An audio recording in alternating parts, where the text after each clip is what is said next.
Bitcoin has crossed $100,000. It's a big psychological barrier to break. And today I'm going to tell you what I'm doing to keep more of my Bitcoin, to make sure I keep my freedom, and to make sure that my views are always welcome wherever I live. Now, we're not a Bitcoin channel, but as someone who got his first Bitcoin back in December of 2013 when it was about $800, I realize, as we're going to talk about a little bit later in this episode, that a lot of countries are still anti-Bitcoin, still anti-crypto. We'll see what happens in the United States with Donald Trump. Obviously, a lot of this rally is the Trump trade, but I think you want to be ready, no matter where you live, you want to make sure that owning Bitcoin is accepted. I have a few things to talk about on that. But the first thing is taxes. And what was I telling you about a year ago when Bitcoin was testing some new lows? Now's the time to leave your country because you have the United States, which whether you move to Puerto Rico under Act 60 or whether you choose to give up your citizenship as the more extreme route, there is an exit tax. The more money you have, the more they tax you on the way out. Go and look at the criminal docket. Go and see people who think they can leave the U.S. for good and not pay tax on those Bitcoin. Oh, they'll never find out about my Bitcoin. Go and see if that's working out for some people. And so the sooner you get out of your country, if it's not the United States, Canada, Australia. Now the Netherlands is getting into the fray. Lots of other Western countries have exit taxes. When you leave, all the wealth you accumulated, they tax you on those unrealized capital gains. Other countries like Mexico or the Scandinavian countries, you have to move to a place they approve of for a couple of years to exit their tax system without penalty. And so what I told you was when Bitcoin or when any asset was low, that was the time to go. What do you want to do now? Well, Bitcoin is at the $100,000 level. And so if you were to leave now, if you have a capital gain and there is an exit tax, well, you'll have to deal with that. The question is, does Bitcoin go higher from here? And if it does, it may be better to lick your wounds now, pay what you have to pay, figure out any way you can legally, leave at the right time to where you file your tax return the next year, and maybe you give yourself a year to pay in some cases. If you live in the UK, now may be the time to go before they bring in the exit tax, if you can get out. But what's interesting for Bitcoin is it's a much different tax game than for entrepreneurs such as myself. A lot of entrepreneurs have to address their business tax issues when they move, but countries may have better or worse policies for capital gains than they do for income or business income. Obviously, if you're in Bitcoin, maybe you have some yield that you can squeeze out of that. But the biggest issue is going to be capital gains tax. And that's the issue most people don't prepare for, whether they're selling a business or whether they're exiting with Bitcoin. U.S. citizens, of course, have a larger issue because they cannot simply choose to move somewhere else the way, say, a U.K. citizen can, where they can move and just say, hey, I'm taking my stuff, leave me alone. But what do you want to do? You want to have a residence permit and or a passport in a low-tax country where you would want to move to. Now, we often say residence permits and passports, those are different. You can get a passport that allows you to, for example, give up a U.S. citizenship. Or if you're French, and they're talking about citizenship-based taxation. Who knows what the new government that's going to be assembled is going to want. Other countries talking about citizenship-based taxation. A passport could be a tool to leave your country for good, to divorce it forever when they come and say, hey, no matter where you live, we're going to tax you. And they're doing that increasingly because people are desperate. Do you think that being some Bitcoin multimillionaire is going to be endearing to a lot of people in society? When people are struggling more and more, when the rent is too high, when inflation is high, when food prices, when all that stuff is making people increasingly turn to populist politicians. Do you think it's very populist to be the Bitcoin multimillionaire? Again, I'm going to touch on that more in a minute, but you want to have a passport in somewhere that lets you divorce your country, ideally a place where that country respects what you do. So Caribbean citizenship by investment programs, some of them it's easier to use your Bitcoin source of wealth than others. I don't think they inherently have a problem with what you do. They want people to come and donate money to their countries. They need business. Their country runs as a business. The 5 Caribbean countries that offer citizenship by investment, which generally speaking, as we see from our clients, is the preferred way to get citizenship if you're in Bitcoin, because you don't have to move anywhere. You don't have to invest a whole bunch of money in real estate that presents an opportunity cost, taking money away from your Bitcoin. You don't have to wait at a time when you may not have 5 years to get a citizenship. You get a passport in a year, you make a donation, the money's gone forever. but it's less than investing for a passport. And that passport gives you a way out, potentially. It gives you a way to travel. It gives you a lighter weight identity, as it were. Not that you're changing your name or anything, but it just gives you a lighter weight national identity that may make it easier to invest in certain projects, in Bitcoin or in other, crypto spaces. But you want to have that passport. Now, if you have a Caribbean passport, you could go and live in St. Kitts and Nevis, for example. You could go and live in Antigua and Barbuda. From a Bitcoin perspective, those are pretty darn tax-friendly, tax-free. And so the passport could be the place that you could go. Do you want to live in a Caribbean island? Those are pretty small islands. If you do, well, then get the passport, and that maybe replaces the need for the residence permit. I think the more options, the better. But now you've got a place that you can divorce your country if you wanted to. If you're not an American and you just wanted to move somewhere and change your tax residence, you can do that. So the question is, if you decide, I'm tired of paying tax on my Bitcoin in this country, what do they do for me? Then you want to have a place you can go. If you're more nomadic, you will need some kind of tax residence unless you just totally 100% want to be in Bitcoin. Even some exchanges want to know some of your tax details. Certainly a bank needs to know your tax details. I always think having a tax residence is a good idea because you probably have something outside of Bitcoin. Even some of our very big, Bitcoiner clients, they wrote a book, for example. Okay, where do your royalties go? How are those handled? The tax residence helps. So you can choose to live in one place. You can set up a residence permit in one place where you're going to go.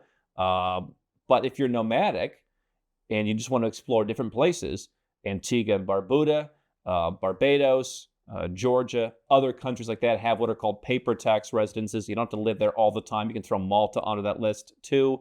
You don't have to be there that often. You have the flexibility to travel the world. Now you can't, spend 14 days in the place where you're paying tax at a very, very low or zero rate, and then go and live the other 9 months in France. But you can go and live my trifecta method, for example, where you're exploring multiple parts of the world. We've had a number of Bitcoin clients. One has become a friend of mine. He spends his time in about 6 different countries every year. So for him to have a tax residence, he's not going to be paying taxes in any of those 6 places he's living for 2 months a year. He needs to get a tax residence somewhere else. That's where a paper tax residence comes into play. If you, on the other hand, want to live in just one place, then you can go. The UAE has become a popular place. They do have 9% tax on most people's corporations now, but that's not going to apply to you if you're just doing Bitcoin. Now, if you're Bitcoin plus you're running a business, the UAE may not be as interesting, but for just Bitcoin, they have golden visas. You start a company, you get a residence permit, lots of different ways to get a residence permit there. Again, the question for Bitcoin is, do you want to invest a whole bunch of money in real estate and take some of your Bitcoin out? Is that opportunity cost too high? I happen to think diversifying into real estate outside of your own home country is a good idea. I think you ought to take some percentage of your Bitcoin and say, I'm going to have a place to live where they don't tax me, where I'm safe, where my values are respected, and also to go out and to get some kind of second passport and to set up the residence permits and all that infrastructure, right? That's making sure the rest of the Bitcoin stays safe. But maybe you want to go to the UAE as your tax haven and you want to rent for a while. And so what's the alternative to the golden visa? Do you start a company and do you run some basic business through there? What do you do? One place I've been talking about a lot recently, we filmed Live Like a King in Oman. That's a place for people who want to be left alone. They don't want anyone to know who they are. They want people who accept their wealth, who are super kind, but it's off the grid. It's not the vibes of Dubai that's super international and people come and they know you. That could be an option that you want to consider. There's plenty of other places in the Middle East, especially if you are a family. Oman could be a more friendly version of tax-free on capital gains. And so, there's many different places to choose from. You could be in Latin America. You've got Panama. You've got Costa Rica. You've got Uruguay. On a very temporary basis, you have Chile. Potentially even Mexico could work for some people. Lots of friendly countries in Latin America. Eastern Europe, a country like Georgia could work for you. Some countries in Africa could be tax-friendly. In Southeast Asia, Malaysia might work for you in some cases. Even in Western Europe, you've got some countries with a very favorable lump sum or Bitcoin-friendly non-dom regime. So Malta is more open to that, for example, than Ireland is. So you can get some of those residence permits now. You don't have to live in Oman if you get a residence permit there. You buy a property. It's there. You're going to see some of the luxury properties in Live Like a King Oman. You buy a property, get a multi-year residence permit. UAE, get the residence permit, keep it in your back pocket. Most of the Latin American countries don't require physical presence unless you want to turn that into citizenship. And so you want to figure out, where's the tax-friendly place I want to live? If it's not a Caribbean island, okay, fine. Vanuatu also has citizenship by investment. They have no tax on pretty much anything, if you prefer Vanuatu. If you're not going to get one of those passports, and if you don't want to live in one of those countries, both of those have to be true, then you want to get a separate residence permit. So it could be, I'm going to be St. Lucian. That's one of the more affordable second passports. I'm going to be the new Nauru second passport. I think it's probably taking it a step too far. Spend the extra money in most cases. But then I'm going to go and get my residence permit by buying a villa in Oman. And I don't have to live in the citizenship country. I don't have to live in the residence country, but I've got an identity to have. I can divorce my country if they screw with me. And my residence permit allows me to sell my Bitcoin. Now, the issue is getting out of your country. And so, again, we can't, take Bitcoin back to $30,000. If you have an exit tax in your country and you exit, you're going to pay unrealized capital gains. We have talked to clients over the years with our network of tax experts around the world. Hey, if you move a month later, that moves things over and then you've got an extra 12 months to pay kind of thing. There may be things like that in your situation where you can, delay the payment legally. But the bottom line is, if you think Bitcoin's going down, well, then you probably should stay and you should cash out on paper later. If you think Bitcoin's going up, well, then every day you stick around, you're just going to pay more and more and more capital gains tax. And if you're in the US, I understand that they will be more friendly to crypto. I don't think they're taking taxes on crypto or Bitcoin down to zero. I think you're still going to be paying. And I'll come back to why in a minute. Americans have another option, which is Puerto Rico's Act 60. People often think, however, they can just move to Puerto Rico, sell their Bitcoin the next day. It's all good. Nope, you got to season it. You have to move there. You have to spend time, and you actually have to live there. So Americans have an important decision to make. Do I want to actually live in Puerto Rico and get some of the advantages of being there? Again, if I have a business that may or may not work in Puerto Rico, from the Bitcoin perspective, it does. Or do I want to take the more extreme step of potentially giving up U.S. citizenship because I do not have active income if I just hold Bitcoin and eventually will sell it as a capital gain? And the U.S. protects active income from a business rather than capital gains. So Puerto Rico is an option for capital gains, or Americans can expatriate. But again, I think more people are going to face that same question in the future. I think, quite frankly, again, Bitcoin multimillionaires, anyone who's made money that's seemingly too easy, people are going to push back on that. They always have, and it's worse now in the West. I think that will fuel, among other things, more pushes for things like citizenship-based taxation. It's already on the table and been discussed multiple times this year in France. People in the government want to tax you just because you're French. And so, there's always a challenge when things go too well, right? And I've been in business for my entire life. When you're small and when you're irrelevant and when people kind of laugh at you, that's no fun. But in many ways, it's better because no one's out to get you. When everyone sees the headline, $100,000 Bitcoin, and they didn't get in, and they're jealous, and they're struggling in their life as more and more Westerners are, you're going to be an easy pot of money. There's one other thing about the U.S. that I've seen. It took them years, but they recently suspended what they're doing at the airport, where they just detain people's bags.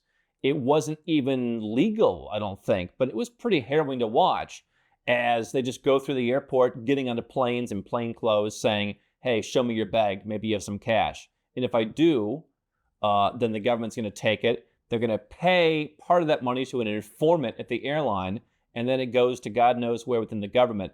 Basically legalized thuggery and robbery. And for everyone who says, well, hey, I can just leave with my Bitcoin in the future, again, go and look at people who thought they could get out and there would be no consequences. The government is coming after them. If you think that these governments, particularly the US, don't spend trillions of dollars creating these apparatuses to screw with people, and you're going to outsmart them, I just don't agree with that. They are out for cash. They could as well be out for Bitcoin. Doesn't really sound like a very pro-freedom country to me, quite frankly. Nobody ever stops and asks to check my bag when I'm in most of the places that I go. My dad and I have been talking for 25 years. How long before the U.S. government, for example, goes and does something with all of people's retirement accounts? It's the one big pot of money they haven't done anything with. They haven't added restrictions, taxes, anything to. If they would go to that level, and I think eventually they will, other countries have in Europe, for example, you think they won't do something to screw with people with their Bitcoin? One guy, the co-founder of Facebook, renounced his citizenship back in 2012, the Facebook co-founder. And they literally wanted to pass a law to prohibit everybody like him from coming back to the US. That's one guy. You think a mass of Bitcoin people? Donald Trump doesn't single-handedly stop what everybody in the United States thinks, and he certainly doesn't stop what everybody around the world thinks. People who are jealous and people who are struggling are going to vote and are going to have their politicians make sure that taxes go up. So, taxes are already high enough in the West. There's places you can go where there's zero capital gains tax. Don't worry, those countries have it figured out. They survive without capital gains tax. You don't have to worry about them. But I think that what I've seen from a lot of clients is they always call at the last minute. We've got multiple clients who've been a client, and then they come back years later. Hey, I've got a new problem. I got to do something by next week. It's too late by next week. You have to have the second passport and the residence permit well in advance. It's taken a year to get some of these passports these days. So do it now. Plan to leave now. If you go to nomadcapitalist.com/apply, we'll be happy to help you. We enjoy these prickly, complicated situations, and we have more options than anyone. A lot of guys telling you how to move to Dubai. How many have mentioned Oman? How many have mentioned Panama? How many have mentioned other places that might be more interesting to you, especially if you're a family? Passport, Americans do need it. So first of all, I want my tax plan. That's the first thing I'm doing. If I'm an American especially, the passport, number 2, is a big part of that. I want to be ready to divorce the country at any time, even if I never think I would do it. What am I reading more and more about? More black swan events happening. More, oh my gosh, I never thought that would happen. More of that is happening almost than ever. Did you ever think that the U.S. might want to leave NATO? It's being talked about. Did you ever think any of the things in recent years would happen? And so Americans need that second passport. Why?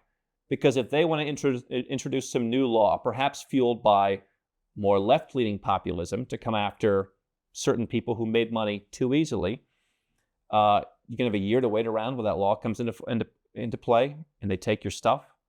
I've seen it happen just in recent years where people were struggling. They were scratching and clawing to get second passports in time to leave the country before a new law that took a bunch of their money. One guy lost millions of dollars because he wasn't ready. And again, what if France put this into play? What if Canada put this into play? What if your country put this into play? You want the passport. Now, I think you want a passport that accepts you as you are. So they have to love and hug you? I'm not so sure. So you have some Bitcoiners saying El Salvador's $1 million Bitcoin passport. If you want to hear more about El Salvador, leave a comment. Just write El Salvador in the comments if you want us to talk more about that.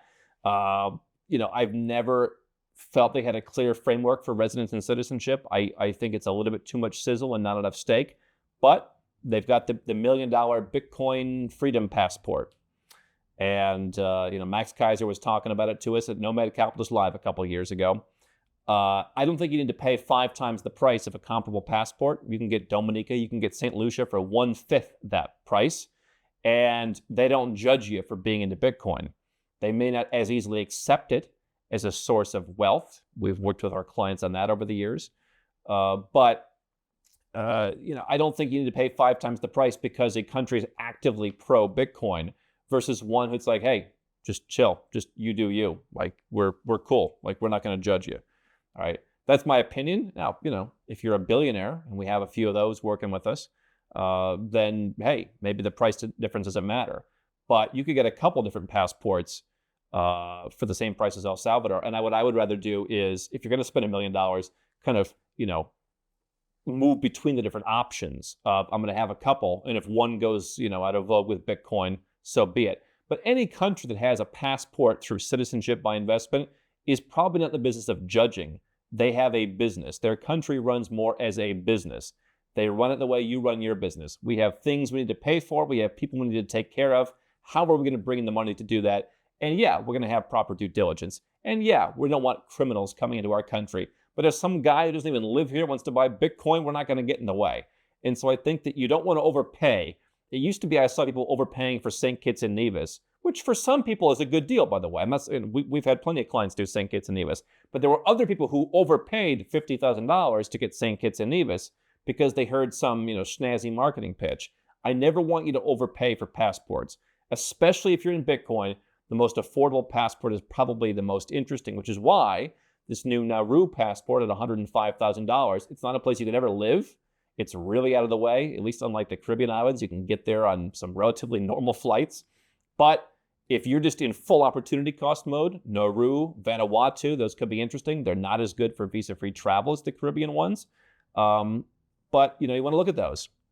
And so those smaller countries, if you're sitting in the US, you're sitting in a Western country, why do I want to be a citizen of a country with 100,000 people? Those small countries need you. I mean, look at what El Salvador did. I don't think their passport's worth the price, but I respect what they did in saying, yeah, we want to put ourselves on the map. We want to become wealthy too. We've got to welcome some new technology. We can't afford to be judgy and pushing everyone out, trying to protect our tax dollars and the racket we have going on. For me, I'm looking at where am I going to be in the next 10, 20, 50 years? How do I protect my wealth? And I think if you're in Bitcoin, you want to look at it like a business. I want to make sure my business lasts another 50 years. How am I building that generational wealth? Whomever I want to give it to, I want it to last for generations. And so I think that a country that has a recent track of being relatively anti-innovation because it hones in on their turf, it goes against the dollar to some extent. They see it as a threat in other ways. I'm not so convinced that even if Trump follows through and everything, that the U.S. is always this safe place for Bitcoin. I think any of this stuff can fall out of vogue, and I want to have a small country that's neutral, that says, we don't have time to worry about that. We're building houses for our people. That's what I want. The last thing is you want to protect yourself from crazy laws. I talked about this in the beginning. Here's the headline from the European Union. EU Parliament adopts anti-money laundering rules package, also policing crypto. New laws that have enhanced due diligence and customer checks for crypto firm. Basically, you can read the article on Coindesk.com. But they're doing the old money laundering and terrorist thing, and basically creating a single rule book for the 27 nations that make up the EU, going after what they call as the riskiest entities. For whatever might happen in the US, the entire world is not going along with easing up on Bitcoin. Because Europe still thinks, I imagine for the same reasons the US for many years did, let's regulate away our competition, let's regulate away things that threaten us. That is not going to change. So I would say this, you want to have things in your portfolio where you are welcomed, places where you are welcomed, where you can be around people who welcome you. But let me tell you, we've been filming a couple of Live Like a King episodes recently. We did one in Malaysia, we have one in Oman, and people there just seem a lot more chill. There's some barometer of people just being chill and minding their own business and not bothering you, and maybe especially more towards foreigners. Hey, you do you. If you have Bitcoin, that's cool. Why are we getting in the way? I don't know that exists in the Western world. So, playing the game of who's in power now, Trump's not lowering your taxes to zero, by the way. You can go to a place where the taxes are zero. Trump or any politician is not lowering it to zero. Wait till the next guy is in power. And I just think playing the game of every 4 years is not a very sustainable thing to do, because every 4 years, every time some new party gets into power, we get calls from the US, we get calls from Canada, we get calls from the UK. Oh my goodness, the sky is falling. And then the people who won get comfortable. And then 4 years later, they call us the sky is calling. If you build a sustainable plan to make sure your taxes are low, to make sure you have freedom, to make sure that your values and the things that you invest in are respected, not just because of one politician, but because it's part of the zeitgeist in that place, you will be a lot better off, you'll be a lot wealthier, and worst comes to worst, you have access to live in another country that maybe is a nice place to go. If everything goes perfectly, not the worst thing to happen. We're happy to help you at nomadcapitalist.com/apply. I am not 100% in Bitcoin, but these are 3 things that I'm doing as my Bitcoin has risen to make sure that I am protected. I was doing them anyway for other reasons, but if you're just into Bitcoin, I'd be doing these 3 too.